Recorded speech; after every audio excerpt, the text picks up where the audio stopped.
हाँ जी।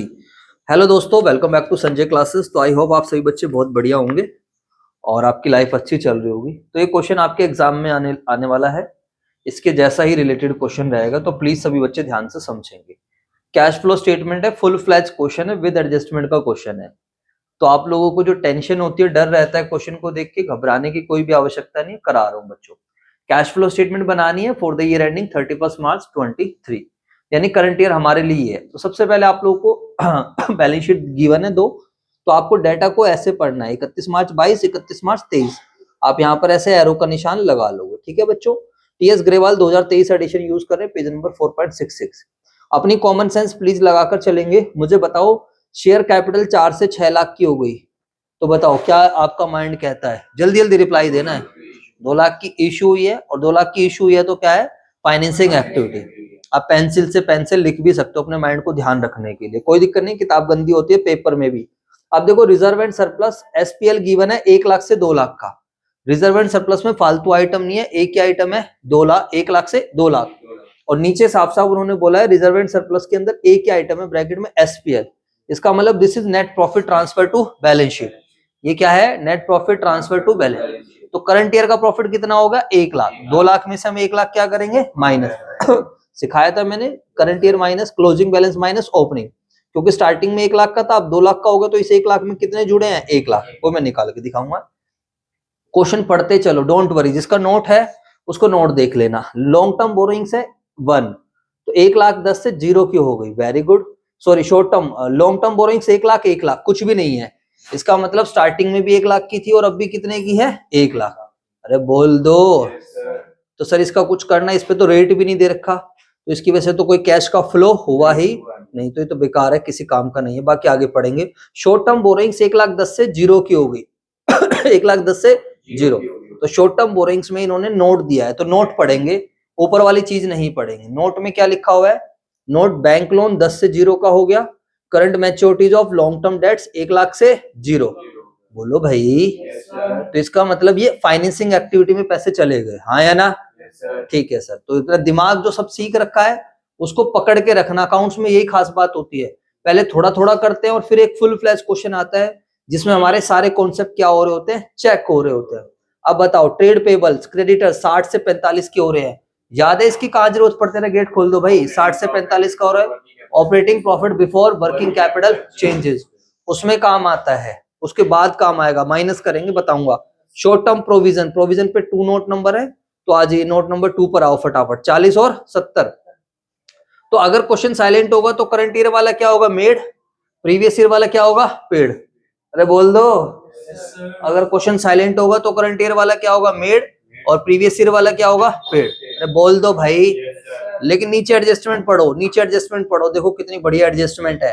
Tax provided during the year, क्या लिखा हुआ है? Tax provided during the year. इसके ब्रैकेट में लिख लो मेड। इसके ब्रैकेट में लिख लो मेड। बैठ भाई, जल्दी बैठ, चप्पल क्यों उतार दी? चप्पल पहन के आजा। Tax provided during the year, इसके ब्रैकेट में लिख लो मेड। बहुत अच्छा क्वेश्चन है, पेपर में आने लायक क्वेश्चन है, ध्यान रखना सारे बच्चे। टैक्स प्रोवाइडेड, बातें नहीं प्लीज। अब बताओ, लास्ट टाइम अकाउंट सिखाया था आप लोगों को मैंने, बोलो। अगर ये इंफॉर्मेशन नहीं होती तो करंट ईयर वाला मेड और प्रीवियस ईयर वाला पेड मान लेते। बस तुम बोलते रहो, अभी क्वेश्चन कर रहा हूं, डोंट वरी। मेड को ऊपर ऐड करते हैं, पेड को नीचे माइनस। लेकिन इस वाली इंफॉर्मेशन की वजह से क्या करना पड़ेगा? अकाउंट बनाना पड़ेगा। तो क्वेश्चन का साइज देख के घबराने की जरूरत नहीं है। बात समझ आ गई या नहीं आ गई? ठीक है सर। तो आपने सर देखा, आपने तो बहुत सारे आइटम हमें बहुत अच्छे से बता दिए, इतनी तो बड़ी कोई चीज है ही नहीं। चलो इसके बाद चलते हैं। प्रोविजन की टेंशन खत्म। इसके बाद है non current assets. Non current assets में property plant and equipment and intangible assets. अच्छा, एक और आइडिया दे देता हूं आप लोगों को। जब चैप्टर 1 आएगा ना आपका, जिसमें बैलेंस शीट के आइटम मांगेगा, तो बोलो। तो जब आप बैलेंस शीट के किसी आइटम को भूल जाओ, तो अगर आपका कैश फ्लो का फुल फ्लैज क्वेश्चन आया है, तो वहां से आप क्या ले सकते हो? हिंट ले सकते हो हेडिंग्स का। जैसे बोले हेडिंग, सब हेडिंग, बोलो भाई। जैसे यहां से पता चल गई नॉन करंट लायबिलिटीज, और क्या है, मान लो यही वाला क्वेश्चन कैश फ्लो का आया, और उन्होंने चैप्टर 1 में पूछा हुआ है कि डिबेंचर कहाँ जाएंगे, तो तुम अगर तुम्हें मेन हेडिंग याद नहीं भी आ रही होगी, तो तुम थोड़ा रिकॉल कर सकते हो। समझ में आई मेरी बात, मैं क्या कह रहा हूँ? एसेट साइड में देख सकते हो, जैसे ये हेडिंग दे रखी नॉन कर, लेकिन सारी नहीं है, कुछ कुछ हेल्प मिल सकती है। चलो अब नॉन करंट एसेट्स पर जब आप आ रहे हो, तो 6 लाख से 6 लाख, यानी कि प्लांट प्रॉपर्टी एंड इक्विपमेंट पर इसके हिसाब से कोई चेंज नहीं है। क्या कोई एडजस्टमेंट है? नीचे एक एडजस्टमेंट है, बिल्डिंग वाज परचेज। तो सर बिल्डिंग तो प्रॉपर्टी में ही आ जाएगी, बोलो हाँ है ना। तो हम एक अकाउंट बनाएंगे इसके लिए। चलो, इंटेंजिबल एसेट्स 50 से 45 के हो गए, बताओ। पेटेंट्स 50 से 45, क्या कोई एडजस्टमेंट है? नहीं है। तो ऑब्वियस सी बात है 5000 का क्या है? राइट ऑफ है। सेल होगा तो क्वेश्चन बता देगा, कभी भी बिल्डिंग कम हो रही है डेप्रिसिएशन, गुडविल कम हो रही है डेप्रिसिएशन, वरना क्वेश्चन बता देगा सेल के लिए। और नॉन करंट इन्वेस्टमेंट देखो, 0 से कितने की हो गई? 75,000। तो क्वेश्चन को रीड करना जरूरी है कि हम रीड कैसे करते हैं। तो 75,000 की क्या करिए? परचेज। अरे बोल दो यार। इन्वेंट्रीज का क्या करते हैं बताओ? सर इन्वेंट्रीज तो क्या है? Current assets. इसके आगे लिख लो सीए, इन्वेंट्रीज के आगे लिख लो सीए। सर ये क्यों लिखवा रहे हो? अरे भाई इससे तुम्हें याद रहेगा, इसको कहाँ ट्रीट करना है? Operating profit before working capital changes के बाद में। ट्रेड रिसीवेबल इसके सामने लिख दो सीए, क्या लिख दो इसके सामने? सीए। और कैश एंड कैश इक्विवेलेंट के सामने हमेशा क्या लिख देना? एंड। एंड का मतलब जिससे तुम्हें ध्यान रह जाए, इसको कब करना है हमें? सबसे एंड में। इसलिए बोला जाता है किताब साथ में रखा करो। चलो, बिल्डिंग की एडजस्टमेंट है, ओल्ड बिल्डिंग सेल करिए, इसको हम बिल्डिंग अकाउंट में डाल देंगे, यानी कि property plant and equipment account में डाल देंगे। और ये टैक्स मेड है, कहीं पर भी प्रोवाइडेड लिखा हो, मेड लिखा हो तो वो मेड होता है। नीचे एक कंटीजेंट लायबिलिटी में नोट लिखा है, पढ़ो। और इसका जवाब आप बताओगे मुझे। लिखा है dividend propose for the year ended 31 March 2022 and 23 are 60,000 and 80,000। तो बताओ हमारे लिए कौन सा काम का है? जल्दी से बताओ। हमारे लिए प्रीवियस ईयर वाला 60,000 को ऊपर ऐड और नीचे माइनस। जितने बच्चों को समझ में नहीं आ रहा, कोई टेंशन लेने की जरूरत नहीं। मेरे सारे के सारे लेक्चर्स बंद ही है, मेरे सारे लेक्चर्स यूट्यूब पर अवेलेबल है। बातें नहीं, इवन मेरी ये वाली वीडियो भी यूट्यूब पर आ जाएगी। आप लोग प्लीज उसको देख के और एक फ्लो में करते रहना। मैंने पार्ट सारे मेंशन कर रखे हैं, पार्ट 1 2 3 4।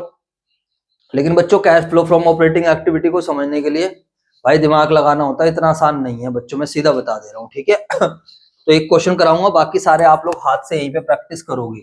तो अगर आप मेरे साथ साथ करना चाहो तो वो भी बढ़िया है, और अगर आपको साथ साथ नहीं करना है तो भी मुझे प्रॉब्लम नहीं है आपको, लेकिन आज ही नोट करना है। इधर देखेंगे तो सबसे पहले हम लिखेंगे कैश फ्लो स्टेटमेंट। इसके बाद आएगा यहाँ पर, ये प्रॉपर तरीका है, पेपर में ऐसे ही करके आना है। कभी आप बोलो कि सर पेपर में किस तरीके से करना है, जो भी क्वेश्चन नंबर है, इलस्ट्रेशन नंबर है, ऊपर मेंशन कर देना, ठीक है बच्चों। बीच बीच में बोलते रहो, ठीक है। Illustration number 52 TS Grewal 2023 edition, जो भी है। पेज नंबर क्या है? Page number 4.66। यहाँ पर आ जाएगा हमारा एक डिटेल्स का कॉलम। तो सर हमें डिटेल्स बनानी है, यस लिखना है। यहाँ पर आ जाएगा अमाउंट का कॉलम, और यहाँ पर आ जाएगा बच्चों पार्टिकुलर्स। क्या आ जाएगा? पार्टिकुलर्स, ठीक है बच्चों। प्रॉपर तरीका यही है क्वेश्चन करने का। सबसे पहले हम लोग क्या करेंगे, पूरा लिखेंगे, ये शॉर्टकट अलाउड नहीं है, पूरा लिखोगे आप cash flow from operating activities, ठीक है। तो सर हम सीधा पहले कैश फ्रॉम, आपकी मर्जी, आप चाहो तो खाली ऑपरेटिंग पे ध्यान दे सकते हो, या फिर आप क्या कर सकते हो, ऑपरेटिंग में थोड़ी ज्यादा जगह छोड़ दो और इन्वेस्टिंग और फाइनेंसिंग में ज्यादा नहीं चाहिए होती है ना। तो इन्वेस्टिंग और फाइनेंसिंग के लिए आप इधर मैं लिख देता हूं, मान लीजिए आप फॉर्मेट में ही है, तो ये पूरा लिखना होगा। Second, cash flow from investing activities, ठीक है बच्चों। सर ये एक ही साथ बनाने से क्या होगा? एक ही साथ बनाने से आपका कोई आइटम आ रहा होगा ना, तो आप डायरेक्टली साथ के साथ भी लिख सकते हो। थोड़ा इसमें इन्वेस्टिंग में ज्यादा छोड़ने की जरूरत नहीं है, 7-8 लाइन छोड़ देना बहुत है। और फाइनेंसिंग में भी 7-8 लाइन भी बहुत रहेगी। सारी गेम किसकी है मेरे बच्चों बताओ? ऑपरेटिंग। और इन्वेस्टिंग और फाइनेंसिंग तो बहुत ज्यादा आसान है, इसमें खाली क्या देखना होता है? कैश का फ्लो। पैसा आया तो प्लस, पैसा गया तो माइनस। और आंसर हमें पहले से ही पता रहता है, ध्यान रखना। अगर फुल फ्लैश क्वेश्चन आया तो आपको आंसर पहले से ही पता है। इसको फोर्थ वाले को हम क्या नाम देंगे? Net cash and cash equivalents during the year. और ये कैसे निकलेगा? First plus second plus third, और यहां पर हम ऐड करेंगे opening cash and cash equivalent.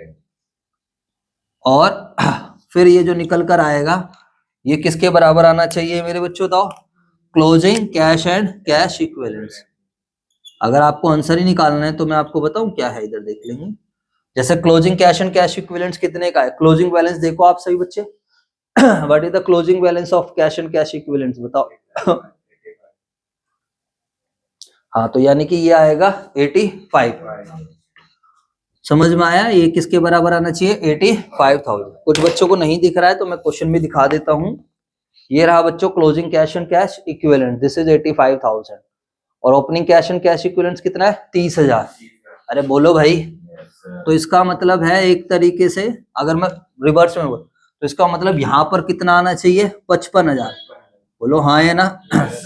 इसका मतलब ये है, अगर मैं आपसे बात करूं तो इसका मतलब है ऑपरेटिंग, इन्वेस्टिंग और फाइनेंसिंग। इधर देख लो, ऑपरेटिंग, इन्वेस्टिंग और फाइनेंसिंग को टोटल करके सबको ऐड करके कितना आना चाहिए? 55। तो इसलिए मैंने बोला इसमें हमें आंसर पहले से पता होता है, तो ये चीज है। आप अपनी गलती भी पकड़ सकते हो जैसे आपने देखा। तो चलो, तो सर अभी स्टार्ट करते हैं। तो सबसे पहले आपको क्वेश्चन किससे स्टार्ट करना चाहिए? ऑपरेटिंग। ऑपरेटिंग में आपको सबसे पहले आपको आइटम ढूंढना है। कौन से ढूंढना है? Net profit during the year. Net profit during the year, current year का जो प्रॉफिट है जो ट्रांसफर टू बैलेंस शीट है, बताओ। वो कई बार क्वेश्चन में डायरेक्टली बताएगा, और नहीं तो आपको निकालोगे। आप क्लोजिंग में से क्या माइनस करोगे? ओपनिंग। और ये आपको कहां से मिलेगा? रिजर्व एंड सरप्लस से। देखो बच्चों, इस वाले क्वेश्चन में रिजर्व एंड सरप्लस में खाली खाली एसपीएल गिवन है। इस वाले क्वेश्चन में रिजर्व एंड सरप्लस में खाली क्या है? एसपीएल। लेकिन रिजर्व एंड सरप्लस में तो 10 आइटम आते हैं। मेरी तरफ देखो, रिजर्व एंड सरप्लस में 10 आइटम आते हैं। General reserve, DRR, security premium reserve. तो आप सबका नहीं ले लोगे टोटल, उसमें से भी आप किसको ढूंढोगे? एसपीएल को। समझ में आया? क्योंकि हर किसी का ट्रीटमेंट क्या है? अलग है। एक क्वेश्चन करा रहा हूँ, बहुत अच्छे से कराऊंगा, ध्यान रखना बच्चे, जिससे कि आपको दिक्कत ना आए। तो यहाँ पर आप देखो, रिजर्व एंड सरप्लस इन्होंने साफ साफ लिख दिया एसपीएल। तो इसका मतलब ये सारा का सारा क्या है? एसपीएल है। तो हमें देखना है इस साल हमारा प्रॉफिट कितने का है, और ये profit transfer to balance sheet होता है 2 लाख माइनस 1 लाख। समझ आई बात या नहीं है? सर ये प्रॉफिट ट्रांसफर टू, ऊपर लिखा तो है साफ साफ बैलेंस शीट है। और मैंने आपको इतना अच्छा बेस बनवाया था कि कौन सा प्रॉफिट ट्रांसफर होता है बैलेंस शीट में? जो सारे एप्रोप्रिएशंस करने के बाद। बोलो हाँ या ना? अपने दिमाग में उस पी एंड एल को याद रखना बच्चों। वो जो मैंने पी एंड एल आपको दिया है, उसके पीछे लॉजिक ही ये था कि आप लोगों को उसको सेट कर सको। अब आप लोगों को मैंने कैश फ्लो बनवाई, आपको पता है सबसे पहले किसका ट्रीटमेंट करना है? जल्दी से बताओ। सबसे पहले एप्रोप्रिएशंस। अब मुझे एक बात बताओ, क्या आपको कोई एप्रोप्रिएशंस दिख रही है इस क्वेश्चन में? ढूंढो ढूंढो, जल्दी जल्दी बताओ। Is there any appropriations? अगर आपको याद है ना तो आप लिख के भी छोड़ सकते हो, उससे टीचर और खुश हो जाए, कहेगा क्या कॉन्सेप्ट्स है भाई साहब। Is there any appropriations like transfer to general reserve? Yes, very good. तो सर एक एप्रोप्रिएशन हमें मिल गई है, proposed dividend of previous year. Current year वालों को भूल जाओ, याद है ना आप लोगों को? हाँ, करंट ईयर तो कंटीजेंट है, कुछ है। Proposed dividend of previous year, बहुत बढ़िया। बताओ कितने किया है? 60,000। सही है, बहुत ही बढ़िया। और बताओ, और कुछ है? कोई ट्रांसफर टू जनरल रिजर्व? मैं जानबूझकर लिख के छोड़ रहा हूँ कि आपका कॉन्सेप्ट। हाँ जी बेटे, यहाँ ध्यान दो, बहुत बढ़िया। तो सर मेरे से ना क्लास ली नहीं जाती पूरी ना। ट्रांसफर टू जनरल रिजर्व होता, कोई डीआरआर होता, तो उसको भी हम क्या कर देते हैं? सर क्या हमें पेपर में लिखना है ये? नहीं, मैं आपकी कॉन्सेप्ट रिवाइज करा रहा हूँ। तो आपको पता है आदत से मजबूर कि आपको अगले किसी क्वेश्चन में मिल जाए, ठीक है? तो सर जरूरत नहीं है। ट्रांसफर फ्रॉम जनरल रिजर्व होता तो क्या कर देते? माइनस। चलो अभी हम इसी क्वेश्चन पे स्टिक रहते हैं, ज्यादा ज्ञान नहीं फैलते हैं।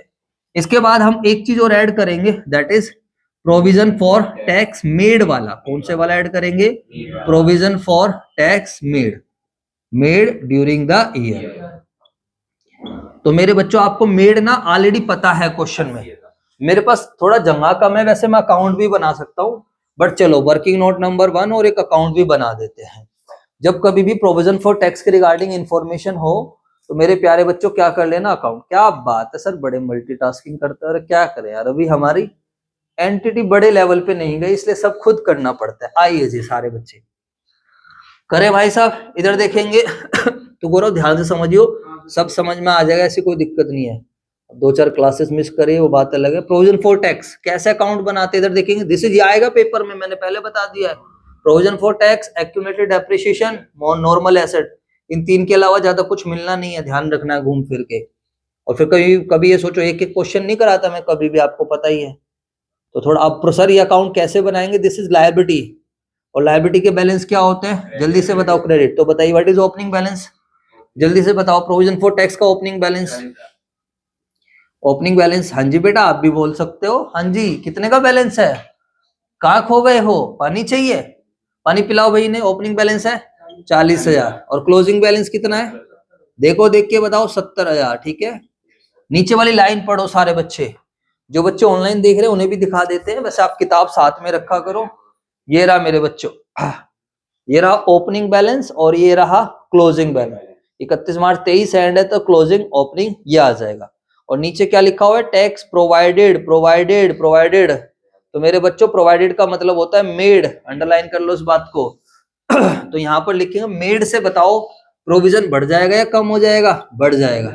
तो ये प्रॉफिट में से ही निकाला है, मेड का मतलब प्रॉफिट में से पैसा निकाला और कहाँ रख दिया, प्रोविजन में। तो मेड आएगा क्रेडिट साइड, बोलो बच्चों। तो मेड आ जाएगा 80,000। तो इससे ये फायदा होता है। अब मेड गिवन होगा तो पेड आप क्या करोगे, बैलेंसिंग फिगर निकाल लोगे, और पेड गिवन होगा तो मेड क्या आ जाएगा, बैलेंसिंग फिगर। टोटल ले लेते हैं, इधर देखो 1,20,000। तो 1,20,000 में से हम 70,000 माइनस कर देंगे तो 2 आ जाएगा बैंक अकाउंट। 2 क्या आ जाएगा, बैंक।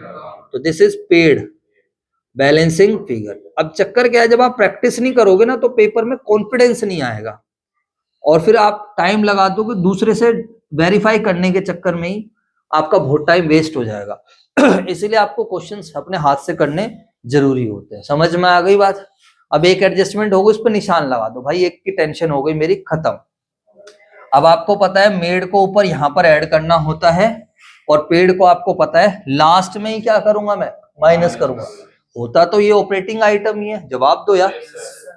तो ऐसे जो ट्रीटमेंट है ना मेरे बच्चों, वो ट्रीटमेंट भी आप लोगों को ध्यान रखना पड़ता है। चलूं आगे की तरफ। सर मजा सा आ गया, ऐसी कोई दिक्कत वाली बात लगी नहीं, मजा आ गया सर, दिल खुश हो गया। और बताओ अपने कॉन्सेप्ट चेक करो सर। और हम क्या करते थे, जितने भी नॉन कैश आइटम्स है हम उनकी एडजस्टमेंट भी करना पसंद करते थे। बोलो हाँ या ना, जल्दी से बताओ। अब क्या आप मुझे बता पाओगे कितने नॉन कैश आइटम है, is there any non cash item in the question, जल्दी से बताओ। देखो देखो मिल जाएगा, क्या कोई नॉन कैश आइटम है क्या मेरे दोस्तों? तो हेलो गाइस, क्या कोई नॉन कैश है, थोड़ा दिमाग लगाओ, बताओ क्या है। हाँ, सॉल्यूशन देखकर कभी भी नहीं बोलना है सर, बिल्कुल सही बात है there is a non cash item. और वो नॉन कैश आइटम क्या है मेरे बच्चों, बताओ। पेटेंट्स को क्या करा है हमने, राइट ऑफ करा है। जैसे गुडविल राइट ऑफ होती, प्रिलिमिनरी एक्सपेंसेस हो जाती, मे बी डेप्रिसिएशन भी हो, नीचे लिखा भी है एक ओल्ड बुक वैल्यू है। चलो सर, तो देयर इज एन क्या है मेरे बच्चों, बताओ, पेटेंट राइट ऑफ। तो कहा है सर, इंटेंजिबल एसेट्स में पेटेंट राइट ऑफ है 50 से 45 का हो गया। लो मैं दिखाता हूं आप लोगों को, तो ये रहा 50 से 45 का हो जाता है। अरे कहा है मेरे भाई, प्रॉपर्टी प्लांट एंड इक्विपमेंट 50 से 45 का हो गया। ठीक, अरे 50 से 45 का प्रॉपर्टी प्लांट एंड इक्विपमेंट है क्या, ये इंटेंजिबल है, ये दिख नहीं रहा बच्चों, ठीक है, इंटेंजिबल है ये। तो 50 से 45 का पेटेंट्स राइट ऑफ है, इसका कोई अकाउंट बनाने की आवश्यकता नहीं है। जबरदस्ती हर चीज का अकाउंट मत बनाना। वैसे आप ध्यान रखना, इन्वेस्टिंग और फाइनेंसिंग का आप हर आइटम का अकाउंट बना के कैश का फ्लो निकाल सकते हो, बट ऑपरेटिंग में बस खाली कौन सा account banana, provision for tax. Operating के और किसी आइटम का अकाउंट मत बना लेना, गलती से भी फंस जाओगे बच्चों, क्योंकि हम P&L को यूज करके इनडायरेक्टली कैश का फ्लो निकाल रहे हैं। हमारे पास वो वाली इंफॉर्मेशन नहीं है, cash cell, credit sale, debtor, ऐसी इंफॉर्मेशन नहीं है। तो ऑपरेटिंग एक्टिविटी में खाली कौन सा अकाउंट बनाओगे, प्रोविजन फॉर टैक्स। बाकी इन्वेस्टिंग फाइनेंसिंग में आप सारे अकाउंट बना लो तो आप कैश का फ्लो निकाल लोगे। बट जरूरत क्या है, ऐसे आप इक्विटी शेयर का बना लो तो भी ओपनिंग क्लोजिंग बाय बैंक आ जाएगा। जो चीज हम डायरेक्टली पकड़ सकते हैं, अब मेरे से कोई पूछ रहा है 10 जमा 15, तो मुझे पता है 25 होते हैं, अब मैं जबरदस्ती थोड़ी लिखूंगा 10 जमा 15 भाई, फिर लिख के दिखाऊंगा। मुझे जब अकाउंट तब बनाना पड़ता है जब किसी चीज के बारे में बहुत सारी इंफॉर्मेशन है, when we are not able to calculate directly the flows. समझ आएगी बात या नहीं आ गई? लेकिन ध्यान रखना बच्चों, जब आप बड़े हो जाओगे, जब आईपीसीसी लेवल पे आओगे, तो आपको क्या है इसी में एक ही क्वेश्चन में कैश फ्लो स्टेटमेंट के एक ही क्वेश्चन में 10-10 अकाउंट भी बनाने पड़े होंगे, इतने बड़े बड़े क्वेश्चंस हो जाते हैं। बीकॉम ऑनर्स वगैरह करोगे तो कैश फ्लो स्टेटमेंट का बहुत अच्छा लेवल हो जाता है, और एक एक एडजस्टमेंट इतनी बढ़िया। अभी आपके क्वेश्चन में खाली कितनी एडजस्टमेंट है, 3, वहां पर 10-10 एडजस्टमेंट्स आप लोगों को देखने को मिलेगी। तो वही है कि लेवल धीरे धीरे बनता है।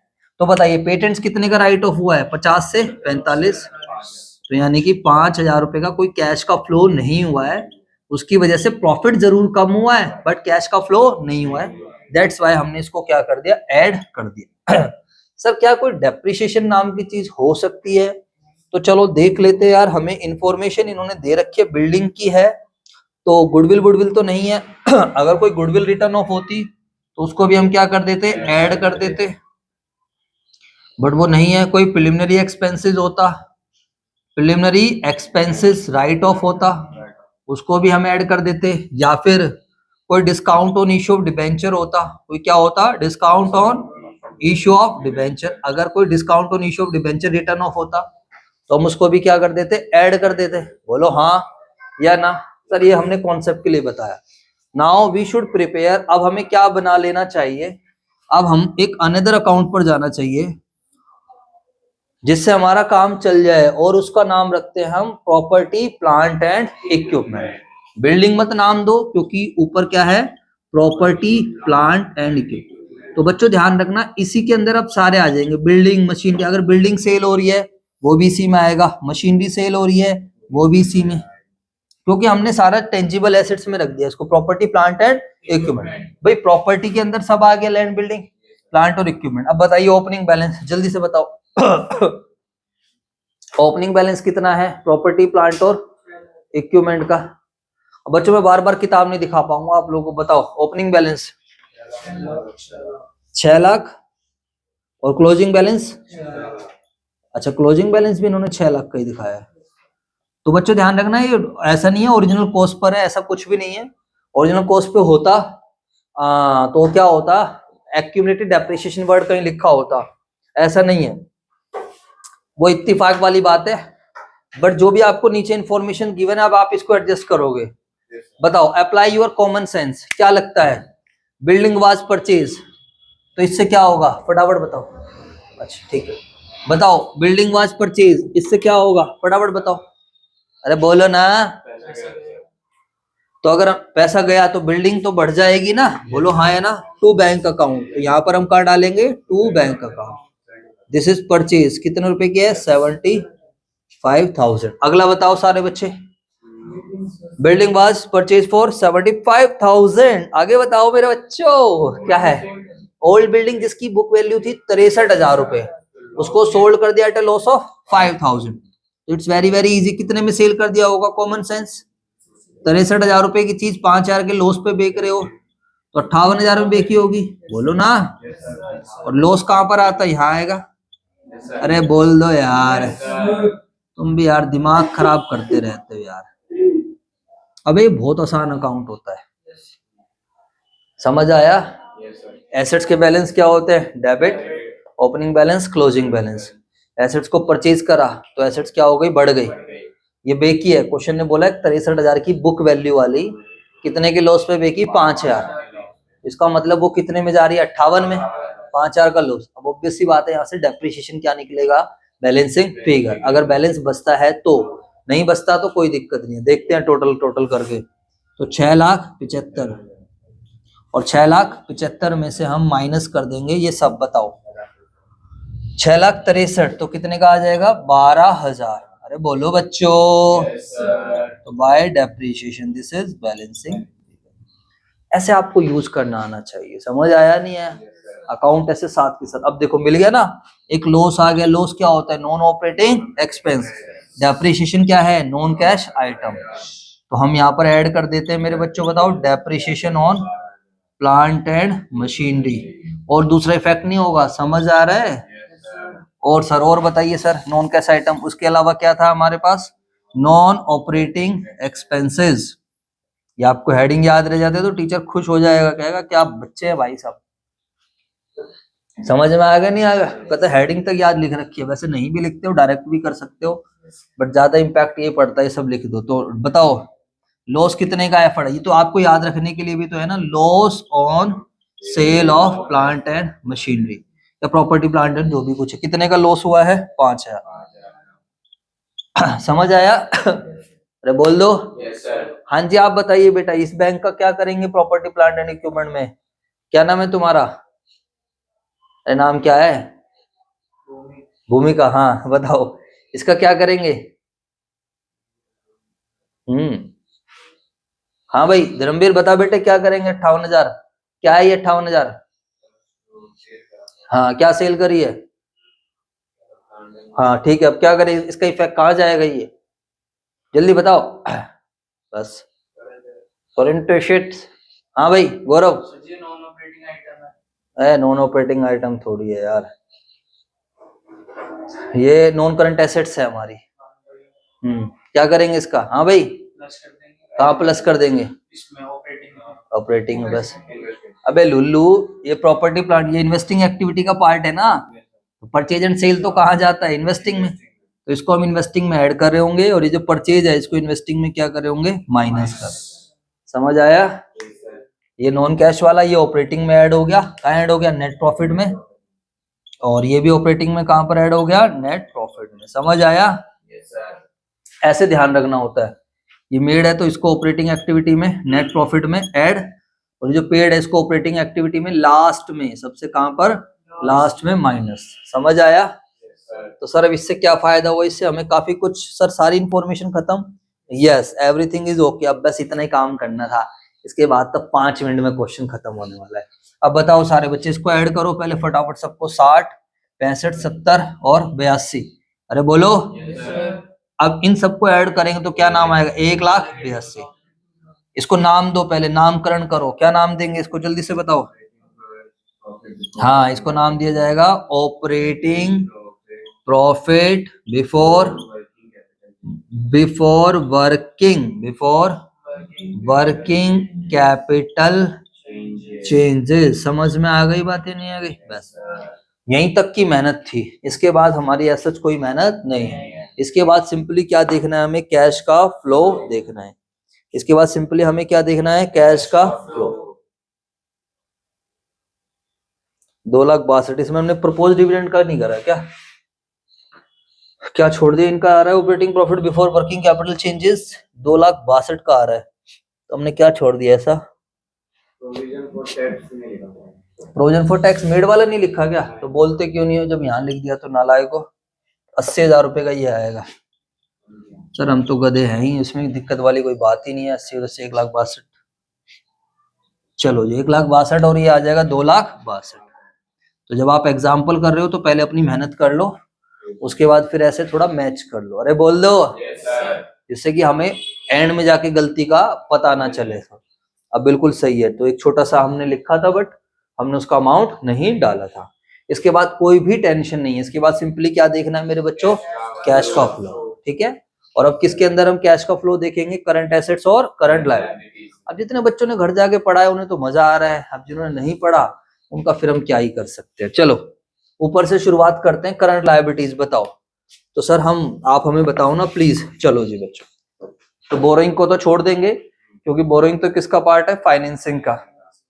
बोलो हाँ या ना? ट्रेड पेबल करंट लायबिलिटीज इसके सामने लिख लोगे आप?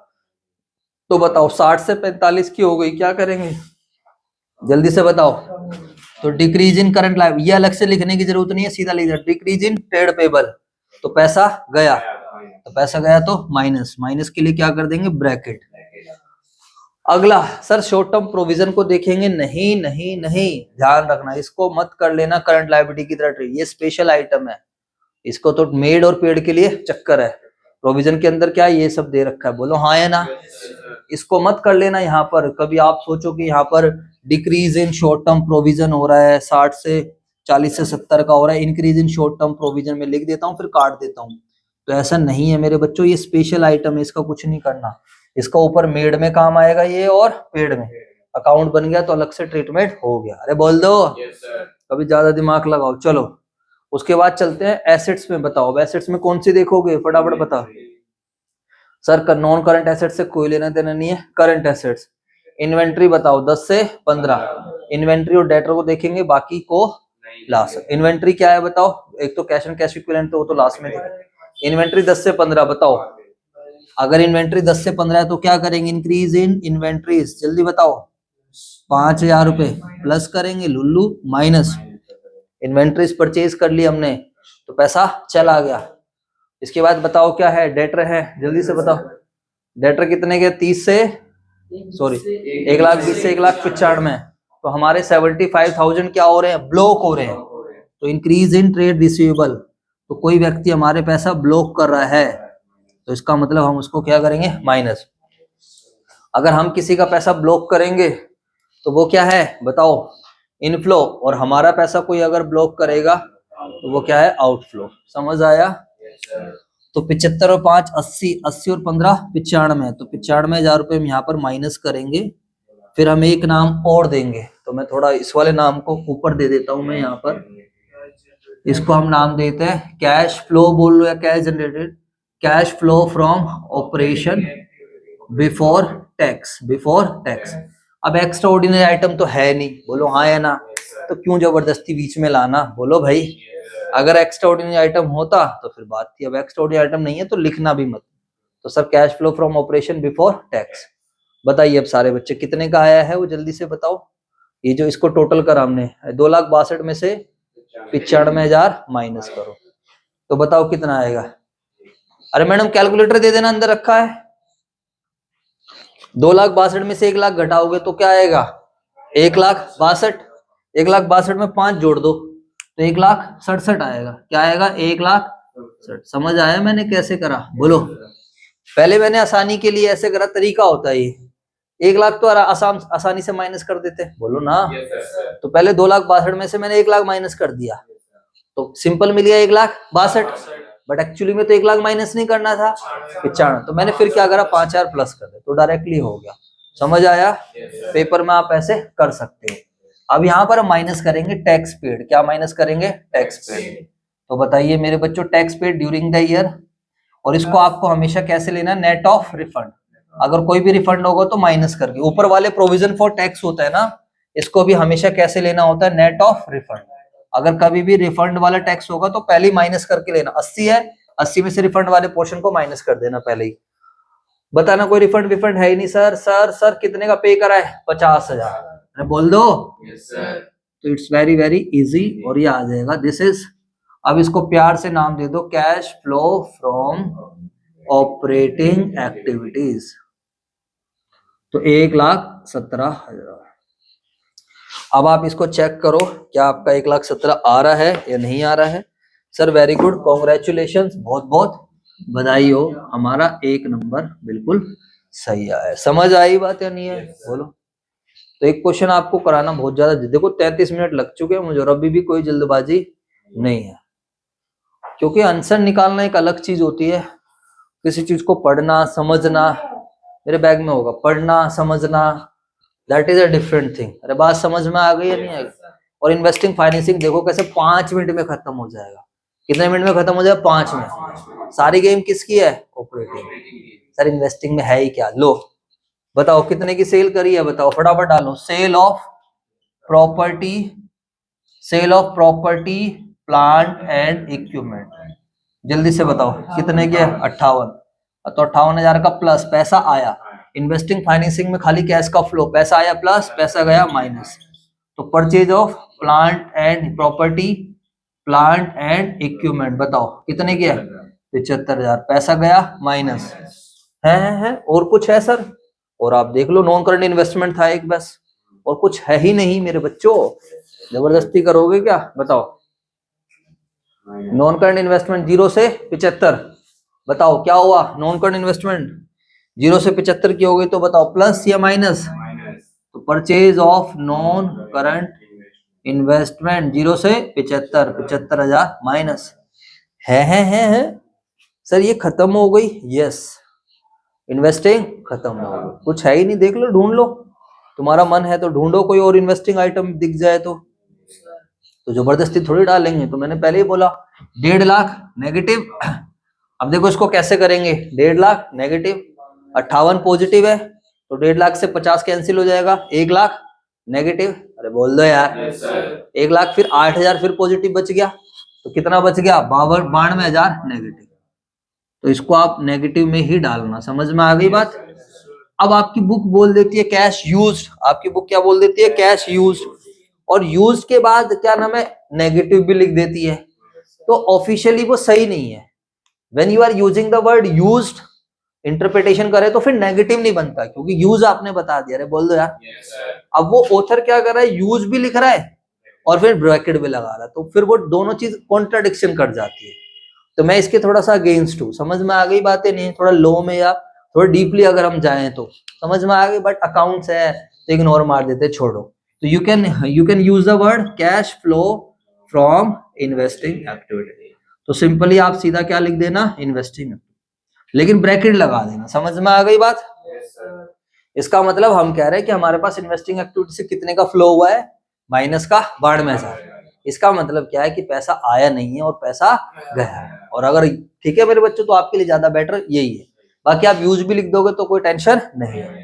क्या बात है सर, ये भी हमारा आंसर सही है। अब सर फाइनेंसिंग कोई बड़ी बात होती है? नहीं, फाइनेंसिंग भी बच्चों वाली चीज है। मैंने क्या बोला? 5 मिनट नहीं लगेंगे, देख लेना आप चाहे।